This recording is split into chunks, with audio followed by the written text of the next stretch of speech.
What is up, everybody? Welcome back to the Chug Nerd YouTube channel. Today I am super stoked. We are going to be revisiting the very first video and the very first guitar that I featured on this channel 1 year ago, and checking out this one. Let's see what she's all about.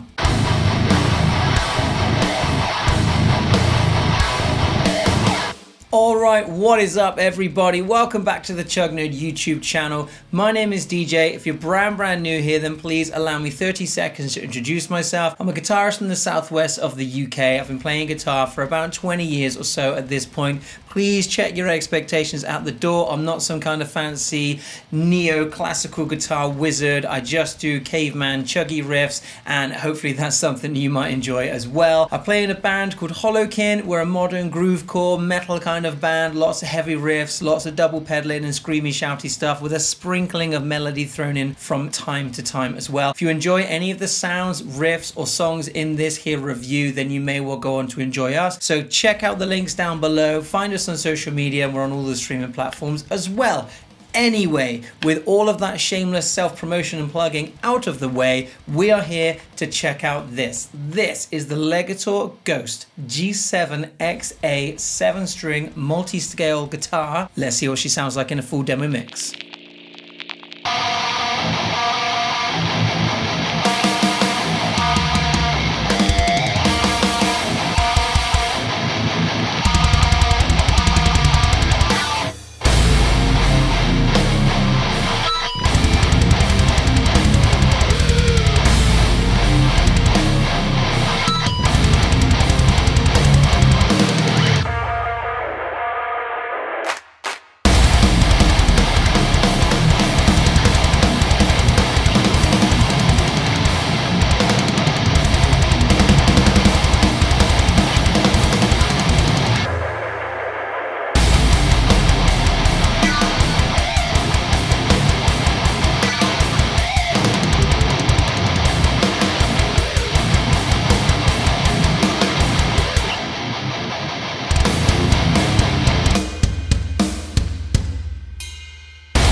So at this point of the review, I always like to roll some fancy B-roll of the guitar and read out some specifications. So this is the Legator Ghost G7XA or G7A 10th anniversary 7-string multi-scale guitar. This guitar is made in Japan. We've got a 25.5 inch to 27 inch multi-scale scale length across, as mentioned, a 7-string guitar. We've got a bolt-on construction with an absolutely gorgeous roasted curly maple neck, or I've seen it posted as a caramelized maple neck. The fretboard has an 18-inch radius, and we've got these beautiful mother of pearl offset dot inlays with lumen lace side dots. Across the fretboard, we've got 24 medium jumbo stainless steel frets. We have a basswood body, and this is loaded with Fishman Fluence Moderns with a push-pull voice selection on the volume pot. Control layout is super simple. We've got one master volume with a 3-way blade switch, and we've also got a Tessie LED kill switch as well. Hardware-wise, we've got Legator's own Ghost chrome locking nut and bridge.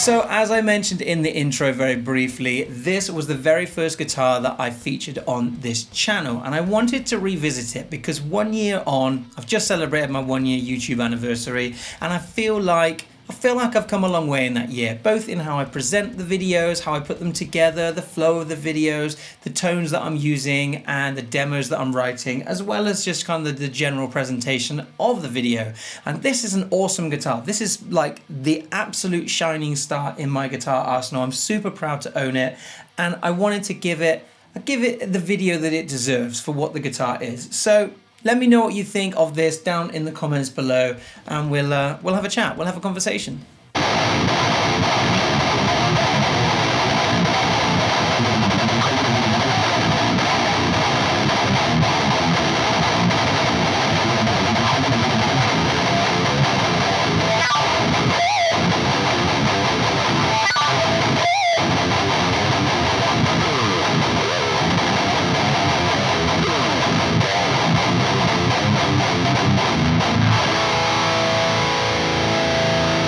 So before we go any further, let me just let you know what the signal chain is for today's video. It's going to be this guitar going into my Focusrite Scarlett Solo interface. That's going to be going into GarageBand, and in GarageBand I've got the Soldano SLO100 Neural DSP plugin loaded up. Same as always, so all the tones across all my videos are super comparable, and you can really get an idea of how a guitar sounds because my tone, it just doesn't change. The tone stays the same throughout all of my videos.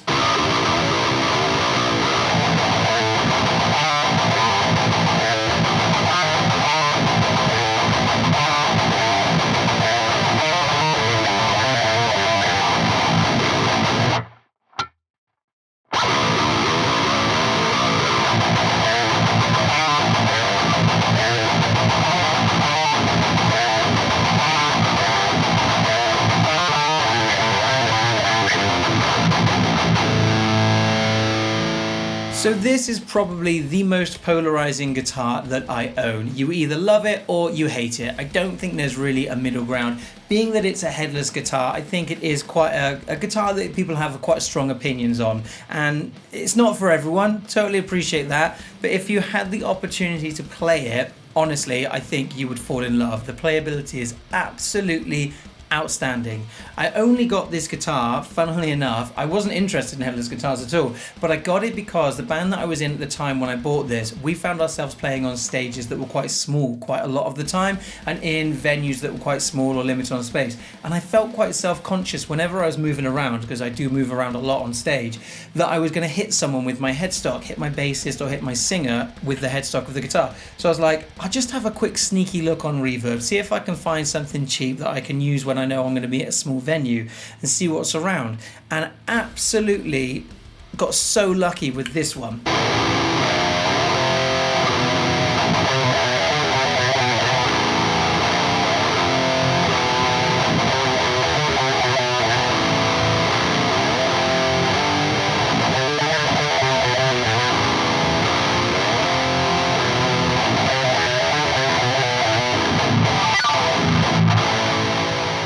So the story of this guitar is that this is, or was at the time, around about £3,000. It's built in Japan. It's absolutely spec'd to the hilts. It's absolutely just got everything thrown at it that you would want on a modern riff machine. But this was for sale for £650 or £649 on Reverb from a genuine seller, from a genuine shop. And the reason it was so cheap, I'm going to show you one here. On where the headstock should be, I'm going to hide my eyes because my camera won't focus.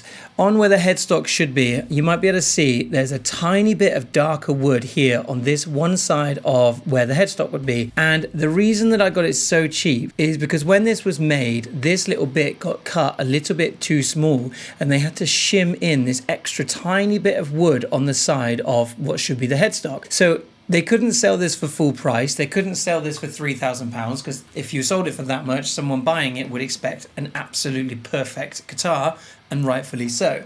So they had to list it for a cheaper price, and so I got super lucky and got this for £650 brand new out of the box.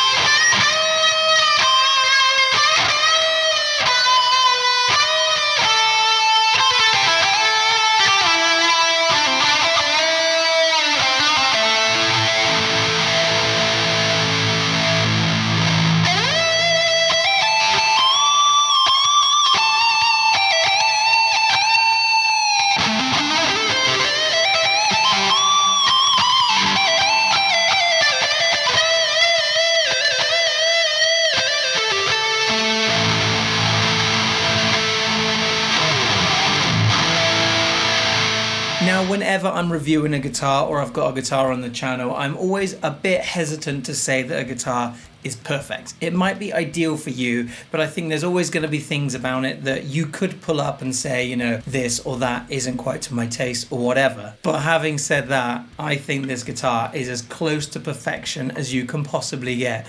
Ergonomically, it's absolutely perfect. It's so well balanced. It plays so well. It's so comfortable in the hands. Whether you're standing, whether you're sitting, you can sit in a kind of traditional electric guitar position. You can sit in a traditional classical position.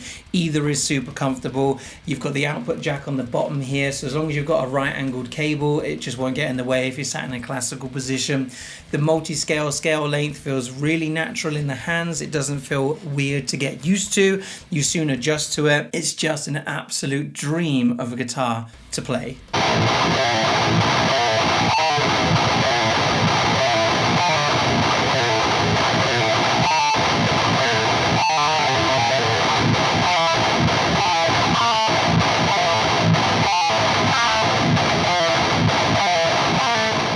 From a sound perspective, the Fishmans, I mean, they sound like Fishmans. I've said on this channel before, Fishmans aren't my most favorite pickup, but they do what they do exceptionally well. They sound so good for modern metal. They sound so good. They cut through in a mix. They definitely cut through live. I love these pickups. My only reservation is I think it's a shame that you only get the one switch on this to go from a modern to a kind of vintage PAF sound. You don't have an option to go to a single coil, and I think that's a shame. It would be a relatively easy fix. You just need to add like a toggle switch or something, which you could do, but that would involve drilling a new hole in the guitar. Otherwise, there's not really an option of doing that. I suppose you could change the blade switch out for a 5-way so you could get some coil splits in there, but yeah, that would be my only thing with the Fishmans. I wish there was an option to get the single coils activated, but they sound amazing.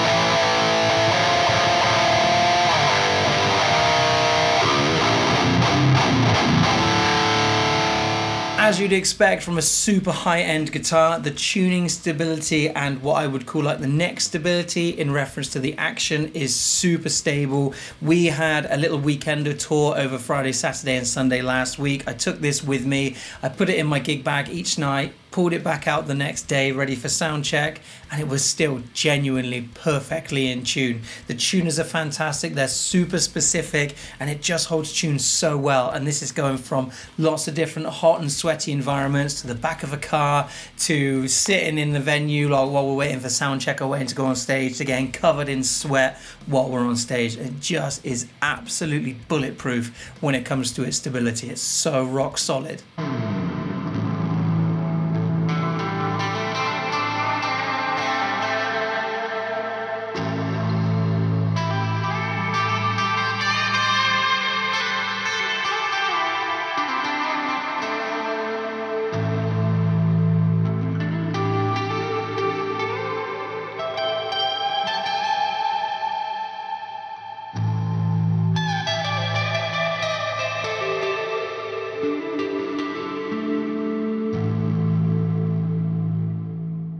The fit and finish, again, as you would expect from a guitar in this price point, is again perfect. It isn't anymore because I've used it. It's got a couple of little dents and dings on it. I'm okay with that because I don't treat my guitars like princesses. They are designed to be used and they are tools to be enjoyed, and that's what this is.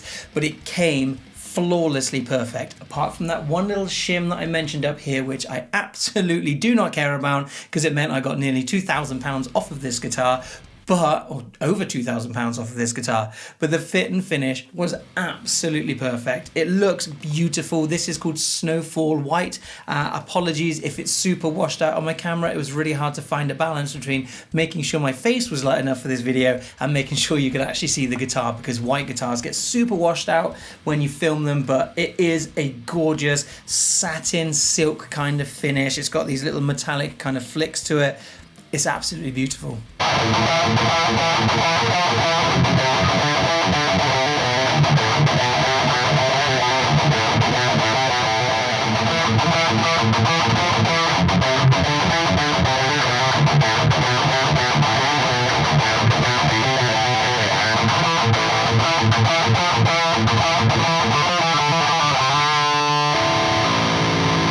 The frets and the fretboard, again, as you'd expect, they are perfect. I would have preferred like extra jumbo frets like you might find on perhaps like an ESP or a Schecter or something like that. But these are great. They suit the guitar really, really well. They're stainless steel, so they are so smooth. They don't tarnish. They don't get any corrosion or anything on them like you might find with like nickel silver frets, but they are just absolutely perfect. They're super hard. If you've ever played stainless steel frets, you know what I mean. They are so easy and such a pleasure to play. They're finished to absolute, I'm going to say it again, absolute perfection down the side of the fretboard. They're just so comfortable. The tangs don't stick out. There's no fret sprout. This is like 2.5, maybe 3 years old.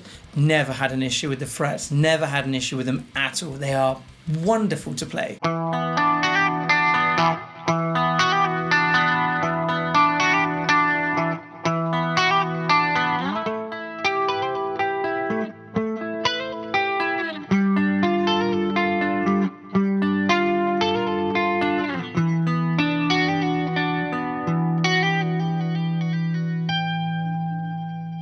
I need to take a moment to talk about this neck. Now, I've never seen a neck like this. This neck is absolutely stunning. It's almost like it's 3D. It feels like you could reach in and swirl it around like oil on the surface of water. It's amazing. When you look at it in different lights and the light shimmers off it in different ways, you get this kind of streak down it from the roasted caramelized maple or the curly maple, and then in certain lights you can kind of see swirls in it as well. It's absolutely unreal. It's such a lovely neck. It's only a shame that it's on the back of the guitar, but it is absolutely beautiful. It's such a stunning neck.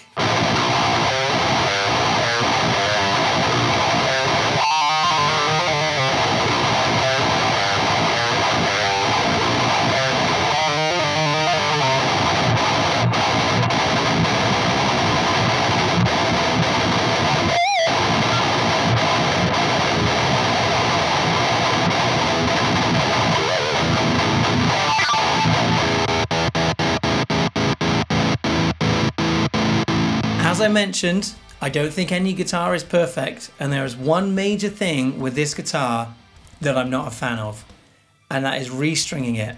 This is not an easy guitar to restring. I always begrudge doing it. I never look forward to it. I love restringing and setting up guitars. This is a real pain in the ass to restring. I don't enjoy it at all. It's not enjoyable. It's really fiddly. The bridge is super solid and really well built for tuning stability, and just, you know, it's like I said, it's rock solid. But to change strings, very fiddly, and just when I think I've got a handle on it, I'll be tuning up and it'll just ping out. The ball end will just ping out the end. Really frustrating. I don't enjoy it. Once they're in, you're all set, you're good to go, but changing strings, not fun. I don't enjoy it very much, but once they're in, like I said, super solid, super reliable.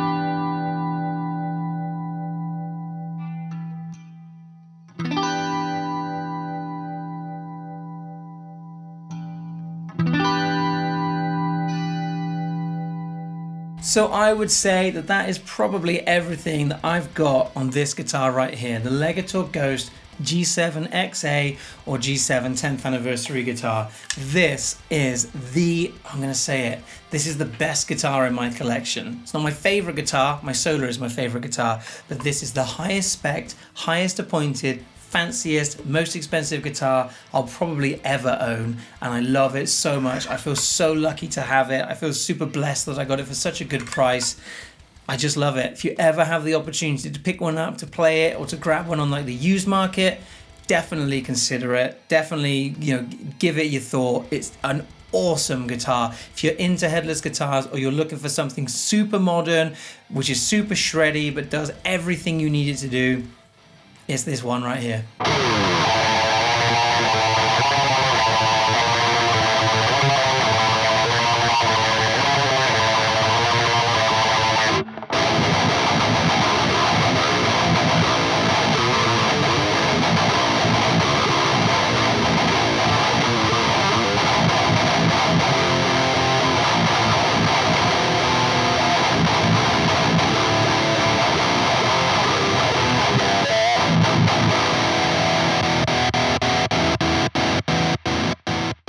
Thank you all so much for joining me for today's video, everybody. It's been a real pleasure to represent this guitar to you all. I can't say enough good things about it, which is probably abundantly clear at this point. If you've enjoyed the video, found it entertaining, fun, or useful in any way, I would massively appreciate a subscribe, dropping a comment down below, or leaving a like, or even press that little hype button, because it goes a hugely long way in helping support a small channel like this. I'm currently on the road to 2,000 subscribers, and I would be absolutely stoked if you would come along for the adventure with me. Thank you once again for joining me, everyone. Let me know your thoughts down below in the comments, and we'll have a conversation. Take care until next time, everybody. In a bit.